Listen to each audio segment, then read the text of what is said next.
Assalamualaikum warahmatullahi wabarakatuh.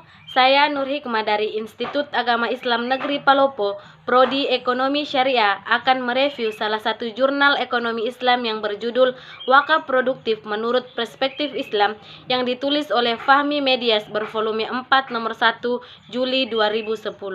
Jadi, di dalam jurnal ini akan membahas masalah wakaf produktif. Di tengah problem masyarakat Indonesia dan tekanan akan kesejahteraan ekonomi, maka kehadiran wakaf uang menjadi sangat strategis. Selain sebagai salah satu ajaran Islam yang berdimensi spiritual, wakaf uang juga merupakan ajaran yang menekankan kesejahteraan ekonomi berdimensi sosial dan kesejahteraan umat. Namun, istilah wakaf uang belum begitu familiar di kalangan masyarakat Indonesia. Hal ini dapat kita lihat dari pemahaman masyarakat yang menganggap bahwa uang wakaf hanya sekedar pada pemberian benda yang tidak bergerak seperti tanah dan juga bangunan. Padahal, benda yang bergerak seperti uang misalnya juga merupakan salah satu instrumen wakaf yang diperbolehkan dalam Islam. Saat ini di kalangan masyarakat luas mulai dikenal istilah cash wakaf atau wakaf uang yang dipelopori oleh M.A. Mannan, seorang ekonom yang berasal dari Bangladesh. Wakaf dipandang sebagai salah satu solusi yang dapat membuat wakaf menjadi lebih produktif apabila dapat dikelola dan dapat diberdayakan oleh suatu lembaga yang profesional. Akan sangat membantu masyarakat dalam kesejahteraan ekonomi masyarakat, memberikan hak-hak masyarakat, serta meringankan penderitaan masyarakat. Lahirnya Undang-Undang Republik Indonesia Nomor 24 Tahun 2004 merupakan salah satu instrumen dalam membangun kehidupan sosial ekonomi umat Islam, karena di dalamnya mengandung pemahaman yang komprehensif dan pola manajemen pemberdayaan potensi wakaf secara modern.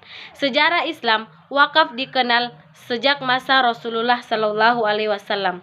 Ada dua pendapat yang terkenal di kalangan para fuqaha mengenai siapa yang pertama kali mensyariatkan wakaf. Sebagian ulama mengatakan bahwa yang pertama kali melaksanakan wakaf adalah Rasulullah Shallallahu Alaihi Wasallam, yaitu wakaf tanah milik beliau yang dibangunkan masjid. Dan sebagian ulama lainnya mengatakan bahwa yang pertama kali mensyariatkan wakaf adalah Umar bin Khattab. Di Indonesia sendiri, wakaf dikenal seiring dengan perkembangan dakwah Islam di Indonesia. Selain melakukan dakwah Islam, para ulama juga memperkenalkan ajaran wakaf. Hal-hal ini terbukti dari banyaknya masjid-masjid bersejarah yang dibangun di atas tanah wakaf. Wakaf membuka peluang yang unik untuk menciptakan investasi guna memberikan pelayanan keagamaan, pelayanan kesehatan, dan pelayanan pendidikan. Mustafa Edwin Nasution pernah melakukan asumsi mengenai potensi wakaf di Indonesia, yaitu apabila umat muslim yang berpenghasilan 500.000 sebanyak 4 juta orang dan setiap tahun masing-masing berwakaf sebanyak 60.000, maka setiap tahun terkumpul 240 miliar. Yang kedua, apabila umat muslim yang berpenghasilan 1-2 juta sebanyak 3 juta orang dan setiap tahun masing-masing berwakaf sebanyak 120.000, maka setiap tahun terkumpul 360 miliar. Yang ketiga, apabila umat muslim yang berpenghasilan 2-5 juta sebanyak 2 juta orang dan setiap tahun masing-masing berwakaf sebanyak 600.000, maka setiap tahun terkumpul 1,2 triliun. Yang keempat, apabila umat muslim yang berpenghasilan 5-10 juta sebanyak 1 juta orang dan setiap tahun berwakaf sebanyak 1.200.000, maka setiap tahun terkumpul 1,2 triliun. Dengan demikian, dana wakaf yang terkumpul setiap tahunnya sebanyak 3 miliar.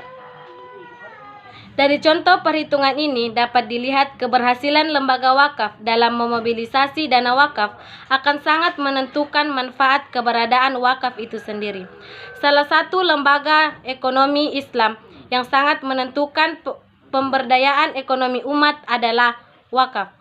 Dapat dilihat dari sejarah, wakaf memiliki peran penting dalam pengembangan ekonomi, sosial, dan budaya masyarakat. Hal yang paling menonjol adalah peran wakaf dalam membiayai berbagai pendidikan Islam dan juga kesehatan.